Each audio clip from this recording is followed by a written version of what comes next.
Hi Lucy, I'm an addict. Happy New Year everyone. I was alright till they put this thing on my head. It's totally thrown me. Right, so yeah, the topic more will be revealed.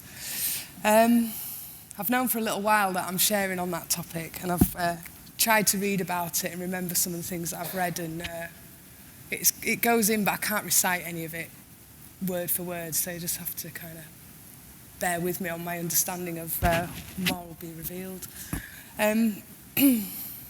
Before I start on that though, I thought I'd talk a bit about before I started taking drugs and what my life was like before. And to me that's quite relevant because I can see a pattern for me in my coping skills with life. From very little and very young, I found everything very overwhelming, and I felt a lot of discomfort just existing. And I used to escape reality in lots of different ways before I even picked up drugs. And when I did try and engage with the world as it really was, I found it really confusing. I found it very overwhelming. I found my emotions very overwhelming. If I was sad, I wasn't just sad, I was woefully sad. And if I was angry, I was lividly angry. So I just had this overwhelming kind of imbalance of emotion, just swinging all the time.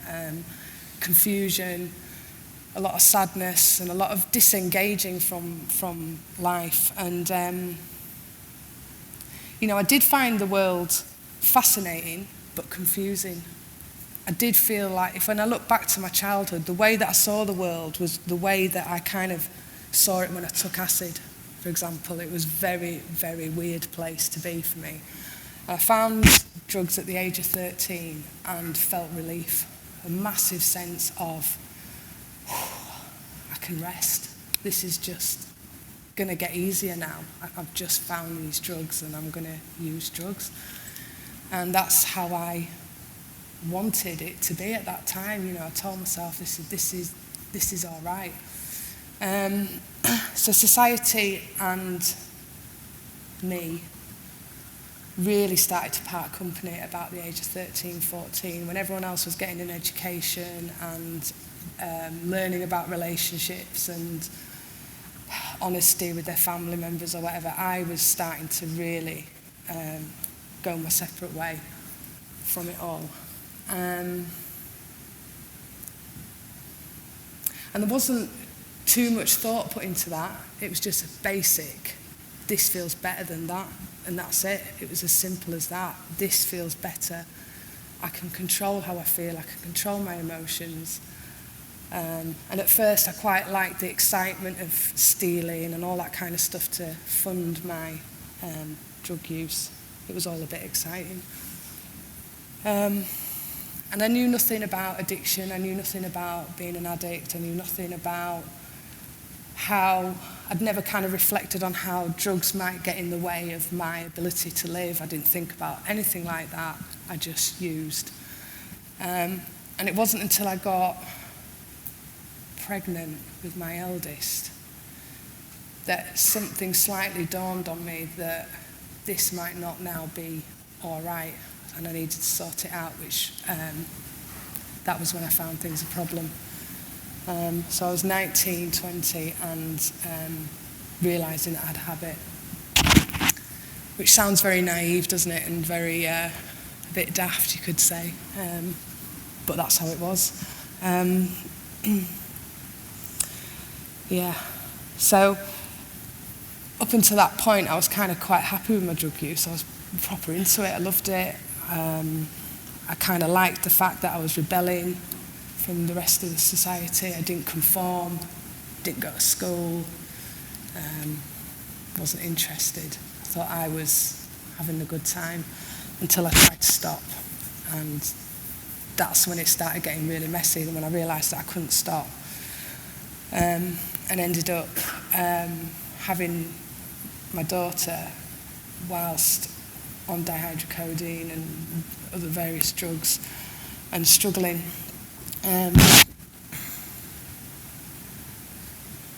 Yeah. So, you know, the topic is more will be revealed, and when I look back at myself at that time, I didn't know what I know now, and I didn't know what I know in hindsight now. I was very unaware of addiction. No one had ever said to me, you're an addict, you've got a drug habit. People just said to me, here's a script, can we do a drug test? You know, there was no kind of solution other than more medication or, you know, me just scoring and thinking I'm all right. I did think I was all right for a long, long time. I thought I was a good person. I thought I was all right. Anyway, so my addiction carried on, and eventually they ended up taking my eldest into care of my parents through the social services. And that's when, again, the reality of what my life was like started to hit me. I really was quite an isolated, arrogant, thick with denial drug user. I didn't see that I had to conform or had to change or have to do anything for anybody, and I couldn't see the problem that everyone had with my drug use. I had no empathy for family, friends. I was just an addict. And towards the end of my using, I remember having a massive argument with my mum and me screaming at her that I am a drug addict and that is what I do. This is my identity. I had nothing else. I didn't know. I tried to get an education, but I was more interested in the student loan and spent it all smoking crack in the toilet in the university. I never actually got into the classroom. I thought, I'll just have a quick pipe in the toilet. And I never actually got that education. I'm still paying off that debt now. Like years later, I'm still paying it. Yeah, so I was quite naive. So eventually, like I said, my eldest daughter got taken off me. And that was a big hit. That was a big hit of my denial. And that's when I kind of came round a little bit and then used more and more and more and more. And I found that I started to get really, really upset about not being able to look after my child and see, you know, I'd try and go visit her and I'd get stuck in a lay-by smoking, thinking I'll just have one more before I go knock on the door, and I'd get there and they'd be out because I'm late, and all sorts of things like that started happening. So it all started crumbling, and I'm on my own with this habit, homeless, you know, walking at 5 in the morning trying to score more, up and down, on my own all the time, just they used to call me a fiend. They used to say fiending. And that was kind of the end of my addiction, and I knew that I could get clean, but I had never been shown any way of doing it. I knew I wanted to stop. I'd wanted to stop for quite a long time, you know, after my eldest had been taken, and my denial tells me that I can stop whenever I want, so I'll do it tomorrow, and you know, my ego and arrogance tells me that you'll be all right, you'll sort it out. And it was getting to the point where I wasn't sorting it out on my own, so I asked for some help, and I ended up in a detox unit in rehab. And, you know, when the topic came up, more will be revealed, the first thing that came into my mind was, what did I need revealing? You know, I didn't know what I didn't know. I didn't know what I needed to learn. And I remember sitting in this rehab with people that had been through rehab quite a few times, so they were just like on it straight away, with all these words flying over my head, with you're in denial, you've got rose-tinted glasses on, your life story's bullshit. Yeah, you know, just getting properly broken in this rehab, with me just, I have no idea. I don't know what you're talking about. I don't even know what an addict is. I don't even know if I'm an addict. I don't even know if I agree with that. You know, what, can't even smoke weed, what do you mean? So it was massive, massive thing to take on board. And I came out of there and I relapsed and I used and I went to meetings and I picked up key rings even though I'd used. And, you know, I was really kind of trying to comprehend this problem that I had. And it eventually hit. I was sat in an NA meeting and I read out who was an addict and it hit me and I started crying and it just crumbled. And I remember that was the first thing that was revealed to me, that I was a drug addict, that I was an addict, and that means certain things. And that's when I was able to start learning about what it is I need to do to survive my addiction. And I did want it. I wanted it. I wanted to be clean. I wanted a life, but I didn't know what that was. I didn't go into rehab thinking, right, I want to get clean because there's this thing that I want to do with my life. I just turned up. I had no idea what the plan was, what I wanted for my life. I knew that I wanted to be able to look after my child. I knew that much. And I knew I wanted to be able to laugh again. That was important. That was really important. I wanted to be able to laugh because my life had become so serious. There was no fun. It was all a serious game. So, yeah, the more will be revealed. Getting onto that quite quickly because it's far more interesting than the despair and loss. I got a sponsor. Yeah, I asked this woman to sponsor me, and she frightened the life out of me. And I thought, what? The minute I ask her to sponsor me, this is when I'm really getting serious now. This is a real commitment to recovery. And she laid down the rules straight away. You know, you'll go to meetings, you'll do service, you'll go to area, you'll work the steps, and you will sponsor other people. And that was her expectation on me if she was going to sponsor me. And I just was just by this point so desperate. I'd been relapsing in meetings and realising that I was losing whatever little tiny thing understanding that I had about recovery, which was the first bit which I started to get, which was abstinence. I started to learn about that. And started working the steps. And that's when all of that, you know, more will be revealed about who I am. And without having worked those steps, I don't think I would have ever fully found out who Lucy is, what my potential is as a human being, and what my potential is to live on this planet and comfortably and happily and generally quite confidently get through a day and enjoy it. Which is what I've found happens since I've been working the steps and coming to meetings. And, you know, I've been coming to NA 13 years and 12 and a half years clean now. And, you know, thank you. And I say that. Yeah. And I don't usually say that in meetings. I don't usually say it. And I'm usually quite like, a bit embarrassed. I don't know why I'm a bit embarrassed. You know, because it was really slow, it took me 6 years to write the 12 steps. I'm really quite slow when it comes to learning things. I have to really, really do it more than 20 times to kind of, more than that, you know, to understand exactly what people were talking about. And I used to sit in meetings and not understand what people were talking about at all. And I'd nod my head, and I'd go, all right. And I'd walk out the room to think, what is that? Is this really necessary? Is what I used to think most of the time. Writing step 4, is this really necessary?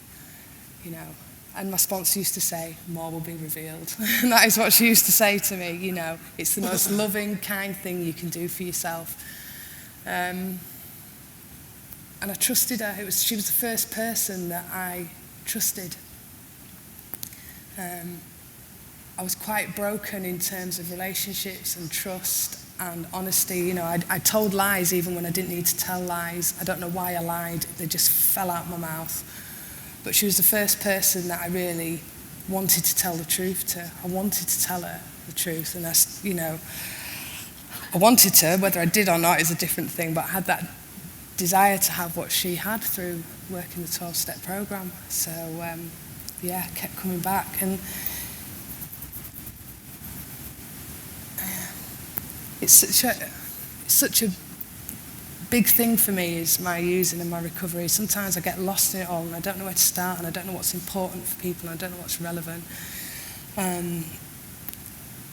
You know, and then that sometimes kind of shuts me down, and it silences me, and it overwhelms me, the amazing time that I've had for the past 12 and a half years. I've managed to make relationships with people. I've managed to have fun. I've managed to be true to myself. I've managed to get a career. I've had 2 more children. I've travelled. I've learned how to live with myself, mainly. I've learned how to cope with my thinking, which can be quite challenging, you know. I often think if anyone was listening in, I'd be getting sectioned right now. Quite often. It gets mad, you know, it gets mad in my head, but I can sit in it. I can accept myself, and that's a massive, massive gift. When I remember back to being 6, 7 years old and unable to even kind of sit in my own skin, and that's without the use of drugs. That's without anyone doing anything to me. That's just me being me, just sat, just crawling in my own skin. And I don't know why. I don't know why. But today I don't have that, and I know that's because I've put so much effort into being honest and working the steps. I've been through them a few times now, and I'm finding more and more comfort, more and more peace with myself, more and more acceptance. I have less self-obsession. I'm not as bothered about what I come across as, whether you like me or not. I can find that I can trust my actions generally. You know, I can get through a day without having to think, oh, well, is that the right thing to do, or is that, you know, is that a hidden agenda? Am I playing a game here? You know, because when you first come into an A and all this stuff's being revealed about yourself, it's so heightened sense of self-awareness. It's painful.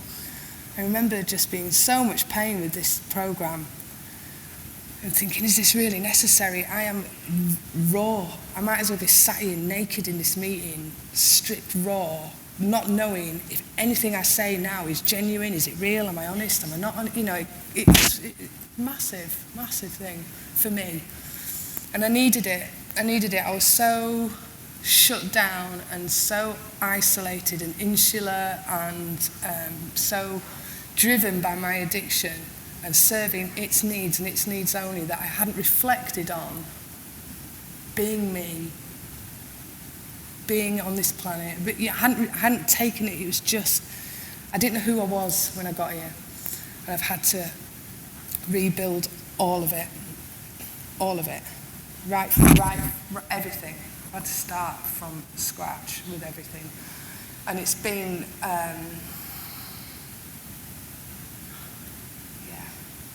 And I sometimes sit with people at my work and I see that they're still using and struggling and I just think, oh, you know, and then I have to go, right, day at a time, one day at a time, you know, let's just get you to a meeting. Never mind even the enormity of like the steps and what that's done for me. So yeah, the more that's been revealed for me, that's been the most precious thing that I've found from this topic, is me, I guess, is what I'm saying, is actually me and me being all right with me. And I'm not saying I'm perfect, I'm far from it, but that is what I needed, and I needed that aged 3, 4, 5 years old. I needed to be all right being me. And hopefully I can pass that on to my children, that it's all right being them. And, you know, through working this program, I try and, you know, pass those lessons and pass those messages and pass those senses of consciousness and spirituality onto my children so that they know it's all right to be really angry. It's all right to want to throw the telly across the room. Just don't do it. Poor son, he was only 5, like, the telly. You know, so it's been a massive thing that I fell into. I did literally fall into Narcotics Anonymous. I didn't know why I was here. I didn't know how I got here. I didn't choose that I went to a 12-step rehab, and it's very much a kind of an amazing thing. I don't think I'd survived any other way. I can't see it panning out. If I hadn't have found Narcotics Anonymous, I can't see that I'd have suddenly woken up one day like you think you're gonna, and all this is gonna have gone, and you're not gonna be scrabbling around trying to find your hit for the day, you know. And have I shared long enough? I can't remember what time I started. Right, I've got a few more minutes. So I read the More Will Be Revealed story in the basic text yesterday, and I was profoundly affected by it, and I'm sat here now wishing that I could tell you, but maybe you could read it. Maybe my message is, read the More Will Be Revealed story in the basic text, just to back me up. Yeah, it's a good story, and I know that it's open-ended. I know that there is no... When I was asked to do More Will Be Revealed, it felt very like, well, that never ends, does it? That's brilliant. There's no kind of closure on that one. Every day you get up and more will be revealed. So it's a vast, kind of endless possibilities. You know, and the more I've been around and the more I've kind of observed myself and other people in recovery, and the potential that we have through working the program, it just blows my mind. It's just so clever, you know, and it's not like a profound degree in some sort of psychiatry thing. It's just written by addicts for addicts, and so clever. And one of the other things that I love about this program is that before I was even born, they were waiting for me. They already knew about me before I even got here, and were just waiting for me to walk in at some point with my angry self, thinking that we were all talking rubbish. So yeah, more will be revealed, and I'm up for that, even though I'm pretty full on at the minute. I've got enough going on as it is, but I'm up for it, you know, and that's one of the things that I like about what's happened to me in this program, is that I'm upbeat, I'm up for life, I'm up for exploring, I'm up for it, you know, I'm up for life, and with this program, that's all good, you know, I can do that. And I'll leave it there, I think. Thank you very much. Thank you.